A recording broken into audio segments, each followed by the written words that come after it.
کے صدقے میں ملے گی، وہاں بھی ماؤں کے قدمہ کے نیچے رہنا پڑے گا۔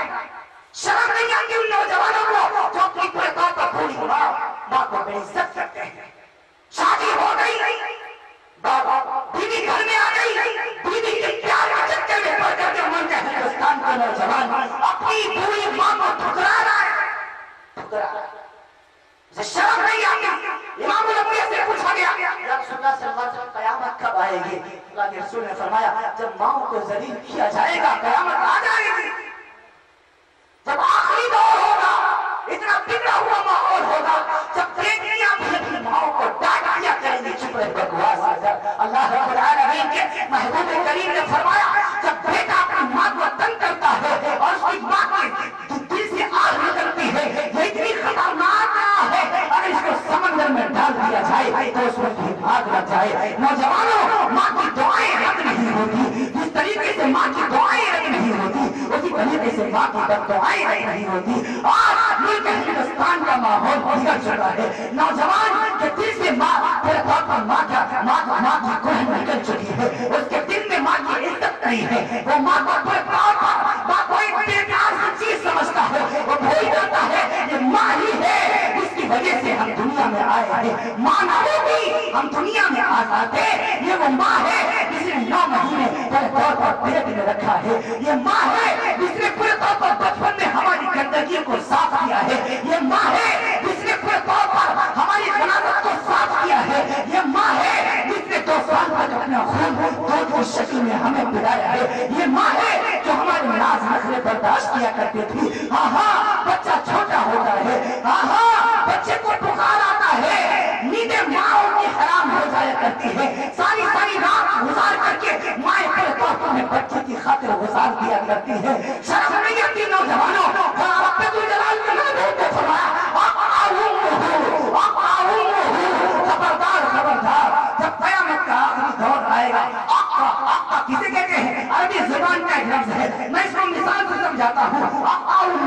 اللہ کے رسول فرماتے ہیں اگر کوئی آقا، میں ایک مثال سے سمجھاتا ہوں، اسے کہتے ہیں آقا، اسے کہتے ہیں عربی زبان میں کہ پہلے جب ہم کو کسی چیز کی ضرورت تھی، جب سامنے والے نے میری مدد کی، جب ہماری کوئی مدد نہیں کرتا تھا وہ میرے کام آیا، اب جب اس کو مدد کی ضرورت پڑی تب ہم اس کو آنکھ دکھا رہے ہیں۔ ایمانداری سے بتانا، ہم چھوٹے ہوئے ہیں، غلاظت کون صاف کرتا ہے؟ ہم چھوٹے ہوئے ہیں، راتوں کو ہمیں پورے طور پر دودھ کون پلاتا ہے؟ ہم کو دودھ کون پلاتا ہے؟ کھانا کون کھلاتا ہے؟ گندگیوں کو کون صاف کرتا ہے؟ کپڑوں کو کون صاف کرتا ہے؟ ہماری مائیں ہیں۔ اور پھر وہ ماں جب بوڑھی ہو گئی، جب وہ کمزور ہو گئی، ہم جوان ہو گئے، اور تب پورے طور پر جب اس ماں کو ضرورت ہے کہ ہم اس کی خدمت کریں، تب ہم اس ماں کو آنکھیں دکھاتے ہیں۔ اسی کو اللہ کے رسول فرماتے ہیں قیامت کے جب آخری دور آئے گا تو بیٹا اپنی ماں کو پورے طور پر ٹھوکر مارے گا اور دوست کو اپنے گلے سے لگائے گا، بیٹیاں اپنی سہیلیوں کو گلے سے لگائیں گی،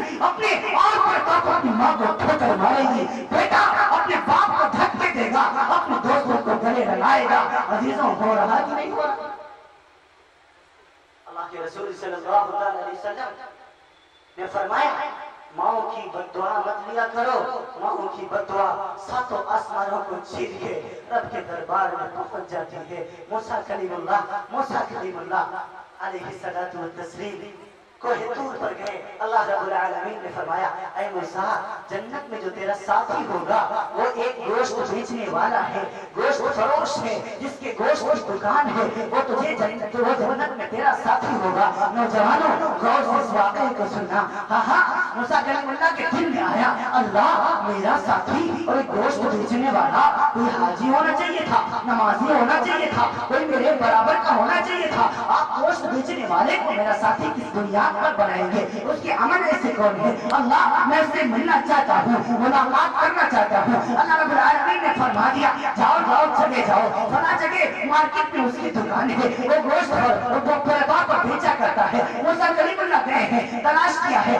دیکھا ایک نوجوان ہے، پورے طور پر نوجوان بیٹھا ہوا ہے، گوشت کو ٹکڑے کاٹ کر کے بیچ رہا ہے، اس کی زبان سے کچھ پڑھ بھی نہیں رہا، کوئی ورد بھی نہیں کر رہا، صرف گوشت بھیجتا چلا جاتا ہے. شام تک کھڑے رہے، شام تک کھڑے رہے. جب شام ہوئی تو نوجوان چلنے لگا، اور جب چلنے لگا ہے اپنی تھیلی میں تھوڑا سا گوشت اس نے ڈال دیا اور چلنے لگا. چلتے موسیٰ کلیم اللہ بھی تھے، اپنی بیٹیوں سے نئی بغیر ملے ہوئے صرف سلام کرتا ہے اور ایک کوٹری میں چلا جاتا ہے. کمزور سی ایک جان لیٹی ہوئی ہے، چارپائی کے اوپر جا کر کے سلام کرتا ہے. السلام علیکم، السلام علیکم ورحمۃ اللہ. جواب پہ لڑکھڑاتی ہوئی زبان میں جواب ہوتا ہے وعلیکم السلام ورحمۃ اللہ، وعلیکم السلام ورحمۃ اللہ. موسیٰ کلیم اللہ دیکھ رہے ہیں. اس کے بعد وہ واپس آتا ہے کچن میں، رسوئی گھر میں آتا ہے، باورچی خانے میں آتا ہے اور آ کر کے اپنے ہاتھوں سے گوشت کے باریک باریک ٹکڑے کرتا ہے. بیوی موجود ہے، اس کی مدد نہیں لے رہا، بیٹیاں موجود ہیں، اس کی مدد نہیں لے رہا. اپنے ہاتھوں سے گوشت کے ٹکڑوں کو مہین کرتا ہے. اس کے بعد ہانڈی میں ڈالتا ہے اور ڈالنے کے بعد اس کا سالن تیار کرتا ہے. اپنے ہاتھوں سے کانٹے کو گونتا ہے. اس کے بعد اس کے پیڑے بناتا ہے، روٹیاں بناتا ہے. روٹیاں بنا کے کھانا اپنے ہاتھ سے تیار کرتا ہے. تیار کرنے کے بعد پھر اسی کمرے میں آتا ہے جہاں اس کی بوڑھی ماں لیٹی ہوئی تھی. آ کر کے اپنے سینے کو کرسی بنا لیتا ہے، اپنی ماں کو بٹھاتا ہے اور بٹھانے کے بعد اپنے سینے کی لگا دیتا ہے اور باریک باریک ٹکڑے کرتا ہے. اپنی ماں کے منہ میں ڈالتا چلا جاتا ہے، ماں کو کھلاتا چلا جاتا ہے. ماں کھا رہی ہے، موسیٰ کلیم اللہ دیکھ رہے ہیں. ہاں اس ماں اس بیٹے کی فرما بردار، بیٹے کی فرما برداری دیکھ رہے ہیں. بوڑھی ماں ہے، چل نہیں سکتی، بوڑھی ماں ہے، اٹھ نہیں سکتی، بوڑھی ماں ہے، پیٹوں پر کھانا اپنے آپ سے کھا نہیں سکتی. بیوی کی مدد نہیں لے رہا، بیٹیوں کی مدد نہیں لے رہا، بہنوں کی مدد نہیں لے رہا، اپنے ہاتھوں سے کھلاتا ہے. بڑھیا کہنے لگی، اماں کہنے لگی بیٹا آپ بس کر، بیٹا آپ بس کر. ہاں وہ نوجوان کہنے لگا اماں تھوڑا اور کھا لیجیے، تھوڑا اور کھا لیجیے، تھوڑا اور کھا لیجیے. اور کھانے لگی. بڑھیا کہنے لگی، اب اماں وہ کہنے لگی بیٹا اب بس کر، اب کھایا نہیں جاتا، اب کھایا نہیں جاتا. اپنی ماں کو لٹاتا ہے، پوری ماں کو لٹا دیتا ہے. اس کے بعد پیروں کی جانب آتا ہے، آ کر کے پیر دبانا شروع کرتا ہے. بڑھیا کہتی ہے بیٹا بیٹے تو سارا دن پورے طور پر تو کام کرتا ہے، سارا دن پورے طور پر مارکیٹ دکان پہ چلتا ہے، دکان پہ بیٹھا لیتا ہے، تھک گیا ہوگا، بیٹے جا آرام کر لے. بیٹا کہنے لگا اماں میں تو اپنی جنت میں بیٹھا ہوا ہوں، میں تو اپنی جنت میں بیٹھا ہوا ہوں. پیر دبانا شروع کرتا ہے. اچانک وہ بڑھیا کے لڑکتے ہوئے ہاتھ آسمان کی طرف اٹھتے ہیں اور اپنی لڑکھڑاتی ہوئی زبان میں کچھ بڑبڑاتی ہے. موسیٰ کلیم اللہ کھڑے دیکھ رہے ہیں. موسیٰ علیہ السلام پوچھ رہے ہیں بائے اس نوجوان سے پوچھا یہ کون ہے اور کیا کہہ رہی ہے. وہ نوجوان کہنے لگا یہ میری ماں ہے اور ماں تو ماں ہی ہوتی ہے، ماں تو ماں ہی ہوتی ہے. جب بھی میں اس کی خدمت کرتا ہوں، جب بھی میں اس کی سیوا کرتا ہوں، جب بھی میں اس کو کھانا کھلاتا ہوں، جب بھی میں اس کے ہاتھ اور پیر دباتا ہوں، جب بھی میں اس کا کوئی کام کرتا ہوں، یہ آسمانوں کی طرف اپنے ہاتھوں کو بلند کرتی ہے اور اپنے ذوالجلال کے بارگاہ میں دعا کرتی ہے اے میرے الہ العالمین میرے اس بچے کو، میرے اس بیٹے کو جنت میں موسیٰ کا ساتھی بنا دینا، میرے اس بیٹے کو جنت میں موسیٰ کا ساتھی بنا دینا. ارے کہاں میں، کہاں موسیٰ، وہ تو نبی ہے، میں اس کا ساتھی کیسے بن سکتا ہوں. موسیٰ کلیم اللہ نے دن ہی دن میں کہا اے نوجوان تجھے مبارک ہو، تیری ماں کی دعاؤں کو رب ذوالجلال نے عرش آدم پر قبول فرما لیا ہے اور تجھے جنت میں موسیٰ کا ساتھی بنا دیا ہے. نعرہ تکبیر، نعرہ تکبیر. حضرت مولانا مفتی سلمان صاحب مظاہری، حضرت مولانا مفتی سلمان صاحب مظاہری، عظمت والد، عظمت والد، مدنی جلسہ کمیٹی، مدنی جلسہ کمیٹی. مسلمانوں، نوجوانوں، ماں کی خدمت کرو، ماں کی دعاؤں کے فیض میں جنت مل جائے گی. ہاں دیکھو اس بوڑھی ماں، اس بوڑھی ماں اپنے بیٹے لے کے لیے کون سی دعا کر رہی ہے. اس بوڑھی ماں اب موسیٰ کلیم اللہ نے سمجھا ہاں اس کو جنت کسی اور عمل کی بنیاد پر نہیں بلکہ ماں کی دعاؤں کی بنیاد پر مل رہی ہے. اور جنت میں یہ موسیٰ کا ساتھی ماں کی دعاؤں کی وجہ سے بنایا جاتا ہے. تو ماں کی خدمت کرو گے انشاءاللہ، گھبرانا نہیں ہے. پریشان نہیں ہوتا ہے کتنے دن ماں باپ زندہ رہتے ہیں کتنے دن زندہ رہیں گے ہاں جب تک ماں زندہ رہتی ہے باپ زندہ رہتا ہے وہ بوجھ لگتا ہے جب نہیں رہتا تب پتہ چلتا ہے ہائے ہائے میرا باپ نہیں ہے میرا والد دنیا سے چلا گیا ہے آج میں روتا ہوں ہائے میں اپنے والد کی خدمت نہ کر سکا والدہ حیات ہے آپ بھی دعا فرمائیں ان کی عمر میں برکت اللہ رب العالمین عطا فرمائے جب بائیں زندہ ہے ماں کی دعائیں لے لو ماں کی خدمت کرو ہاں بیٹے چاہے جن اپنی ماں کو پریشان کرے لیکن مائیں بددعا نہیں دیتی مائیں بددعا نہیں دیتی ہے وہ اپنے بچوں سے ہمیشہ پیار کرتی ہے ہمیشہ محبت کرتی ہے ان کو کسی چیز کی فکر نہیں ہوتی ہمیشہ اپنے بیٹے کی پورے طور پر سلامتی کی فکر ہوتی ہے نوجوانوں اپنے پورے ماں باپ کی قدر کرو جب وہ نہیں ہوں گے تب تمہیں پتا چلے گا امام الانبیاء کو دیکھو میرے نبی نے عالم شباب میں اپنی ماں کو نہیں دیکھا میرے نبی کا بچپنا دیکھو عالم شباب میں اپنی ماں کو نہیں دیکھا چلی جاتی ہے مکہ المکرمہ میں امام الانبیاء تھے مدینہ طیبہ کی طرف سفر کیا ہے عمر ساتھ میں ہے مقام ابوا آیا ہے حضرت آمنہ خاتون رضی اللہ تعالی عنہا پر بیماری طاری ہوئی وہیں گر جاتے ہیں حضرت آمنہ خاتون رضی اللہ تعالی عنہا بولا نہیں جاتا تھا میں نے سیرت کی کتابوں کو کھنگالا کہ ذرا میں دیکھوں حضرت آمنہ خاتون کو ہوا کیا تھا کون سی بیماری ہو گئی تھی مجھے کسی کتاب میں نہیں ملا صرف خصائص کبریٰ میں امام جلال الدین عبد الرحمن السیوطی کی ایک عبارت مل گئی کہ حضرت آمنہ خاتون سے بولا نہیں جاتا تھا جس سے میں نے اندازہ لگایا کہ شاید حضرت آمنہ خاتون کو اٹیک ہوا تھا کیوں اٹیک میں بولا نہیں جاتا یہ میں نے محسوس کیا اور حضرت آمنہ خاتون میرے نبی کی عمر کتنی ہے 6 سال کی عمر ہے آمنہ خاتون کی عمر کتنی ہے تقریباً 22 یا 23 سال کی عمر ہے ارے ہماری بہنوں کی تو 22-23 سال میں پورے طور پر شادیاں نہیں ہوتی وہاں موت آ رہی ہے جنگل پر پہاڑی کے اوپر بستی بھی نہیں ہے کوئی ساتھ میں نہیں ہے میرا نبی جو جس کی عمر 6 سال کی ہے ام ایمن ہے اور کوئی ساتھ میں نہیں ہے میرے نبی کی والدہ گر جاتی ہیں اٹھا نہیں جاتا اور میرے نبی صلی اللہ علیہ وسلم کو اپنے قریب کرتی ہیں اور کہنے لگتی ہیں اے میرے بیٹے شاید آج کے بعد تم میرا چہرہ دیکھ نہیں پاؤ گے اے میرے بیٹے میں دنیا سے جا رہی ہوں اب قریب میری آنکھ دیکھ رہی ہے رب ذوالجلال تجھ کو مشرق اور مغرب میں چمکائے گا اتنا کہنے کے بعد آمنہ خاتون کی روح پرواز کر جاتی ہے سوچو تو صحیح میرے نبی پر کیا گزری ہوگی جس کا باپ پیدائش سے پہلے ہی دنیا چھوڑ کے جا چکا ہو مسلمانوں تم اس نبی کے امتی ہو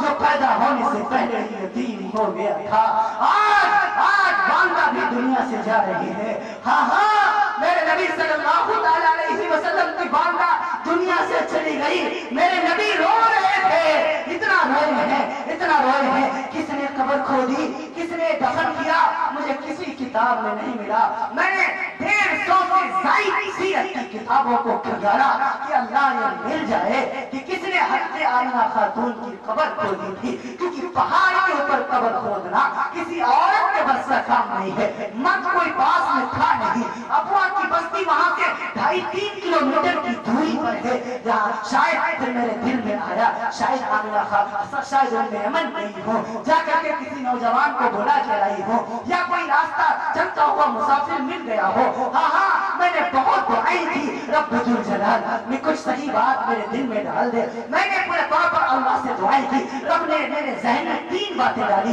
پہلی بات یہ ڈالی شاید حضرت ام ایمن گئی ہو ابوا کی بستی سے کسی کو بلا کے لائی ہو دوسری بات میرے رب نے یہ ڈالی شاید کوئی راستہ چلتا ہوا مسافر مل گیا ہو اس نے حضرت آمنہ خاتون کو دفن کیا ہو تیسری بات میرے رب نے یہ ڈالی کہ رب ذوالجلال نے آسمان کے فرشتوں کو بھیج کر کے میرے نبی کی والدہ کی تدفین کروائی ہو پہلے کہے واللہ اعلم میرا رب بہتر جانتا ہے میرے نبی صلی اللہ علیہ وسلم کی والدہ وہیں پر دفن ہو گئی وہیں مدفون ہو گئی حضرت ام ایمن فرماتی ہے میں نیچے اتر کے آ گئی مجھ کو قضاء حاجت کی ضرورت پیش آئی جب میں واپس آئی تو میں نے دیکھا مجھ کو آئے، مجھ کو میرا بچہ نظر نہ آیا، میں دوڑتی ہوئی دوڑ رہی ہوں، پکار رہی ہوں، محمد محمد کہہ رہی ہوں، لیکن کہیں میرا بچہ نظر نہیں آ رہا۔ جب میں اس پہاڑی کے اوپر گئی ہوں تو میں نے کیا دیکھتی ہوں، میرا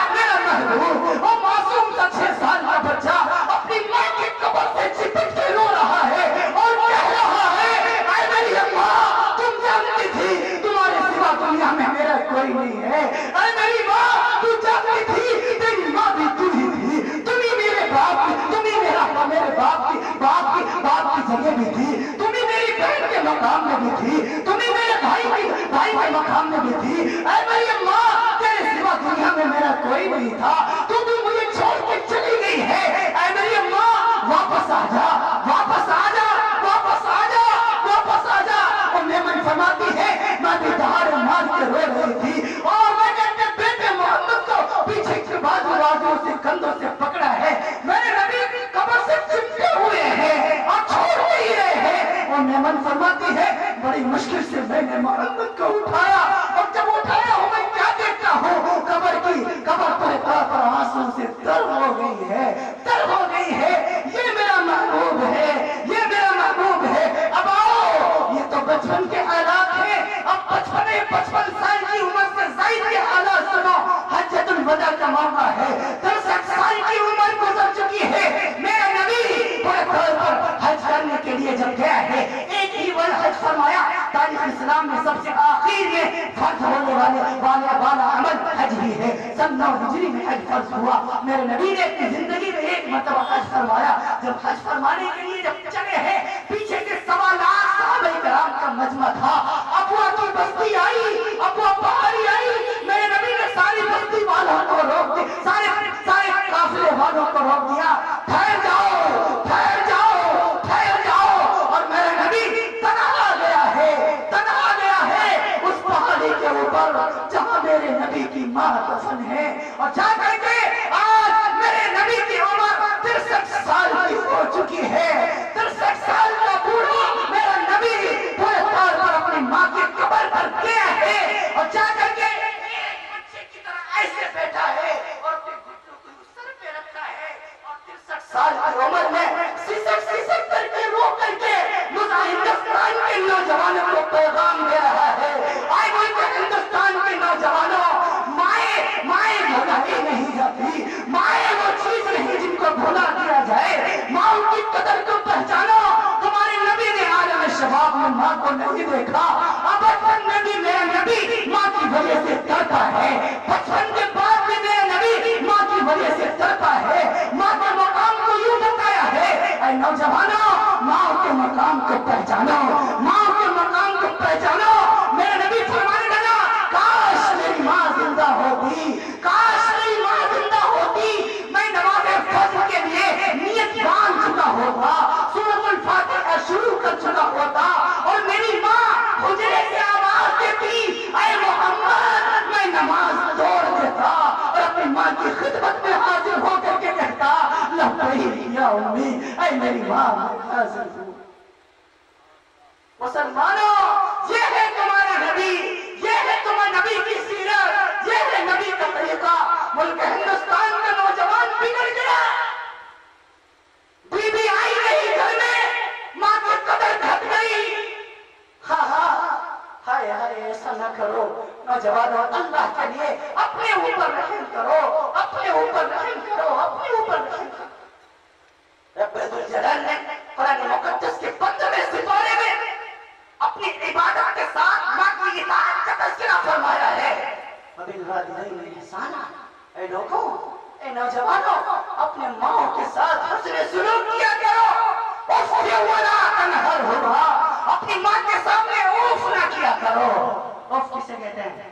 ماں نے کچھ کہا، باپ نے کچھ کہا، بیٹے نے کہہ دیا ماں نے کہہ دیا ایک گلاس پانی دیجئے، پانی تو دے تو دیا ہے لیکن اس نے کہہ دیا اس کو عربی میں اوف کہتے ہیں۔ قرآن کریم نے کہا اوف ولا تنہرہما، اوف ولا تنہرہما، اپنی ماں کے سامنے اپنے باپ کے سامنے اوف بھی نہ کرنا، اوف بھی نہ کرنا۔ غریبوں کی دعائیں لیا کرو، والدین کی دعائیں لیا کرو، ہاں مائیں ہی وہ ہیں جن کی وجہ سے ہم اور آپ دنیا میں آئے ہیں وہ دنیا میں آنے کا سبب بنی ہے. ماں کی عزت کرو گے آج سے انشاءاللہ. اگر دنیا سے چلے گئے ہیں ان کے لیے دعائیں کرو. رب ارحمہما کما ربیانی صغیرا. رب ذوالجلال نے فرمایا کہ تم ان کے لیے دعا کرو. اے اللہ جس طریقے سے بچپن میں انہیں سنبھالا ہے اے اللہ تو ان کی مدد فرما. تو ان کو سنبھال. اب وہ بوڑھے ہو گئے ہیں, اب وہ کمزور ہو گئے ہیں. رب ذوالجلال ان پر رحم فرما. ہم اپنے والدین کے لیے دعا کریں گے انشاءاللہ. ہاں اور دوسری بات میں عرض کرنا چاہتا ہوں, غریبوں کی دعائیں لیا کرو. ہم غریبوں کی دعائیں نہیں لیتے. ہم مظلوموں کی ہم بددعاؤں سے بچیں. رب ذوالجلال کے محبوب صلی اللہ علیہ وسلم جب کسی کو کسی جگہ کا حاکم بناتے تو اس کے بعد اس کو نصیحانہ کلمات کہتے اور ایک یہ پورے طور پر نصیحت ضرور کرتے, اتق دعوت المظلوم. اے لوگوں, معاذ بن جبل سے فرمائے معاذ جب یمن کا گورنر بنا کر کے بھیجا, معاذ دیکھ اتقی دعوت المظلوم, مظلوم کی بد دعا سے بچ. شیخ سعدی رحمۃ اللہ علیہ فرماتے ہیں مظلوم کی بد دعا اتنی خطرناک ہے اگر ساتوں سمندروں میں اس کی آہ ڈال دی جائے تو اس میں بھی آگ آ جائے. ایک بڑا عبرتناک واقعہ لکھا ہوا ہے. ایک صاحب تھے, غریب تھے. جب غریب تھے تو اللہ کو پہچانتے تھے, نماز بھی پڑھتے تھے, روزہ بھی رکھتے تھے, صدقہ خیرات بھی کرتے تھے, حج کی بھی نیت تھی. لیکن جب اللہ رب العالمین نے ان کو مال دے دیا تو اللہ ہی کو بھول گئے. جب اللہ نے انہیں مال دے دیا, امیر بنا دیا, مالدار بنا دیا تو اللہ ہی کو بھول گئے. نماز پڑھنا بند کر دیا. اب ان کو نماز کی کیا ضرورت ہے, اللہ بغیر پڑھے دے رہا ہے. نماز پڑھنا بند کر دیا, زکات دینا بند کر دیا, صدقہ خیرات کرنا بند کر دیا, اخلاق سارے کے سارے اچھے اخلاق ترک کر دیے, غریبوں کی مدد کرنا چھوڑ دیا. ایک دن میاں بیوی دونوں کھانا کھانے بیٹھے کہ ان کے دروازے پر فقیر آیا. فقیر سمجھتے ہیں مانگنے والا, اور آ کر کے اس نے آواز لگائی, اے گھر والوں میں 3 دن کا بھوکا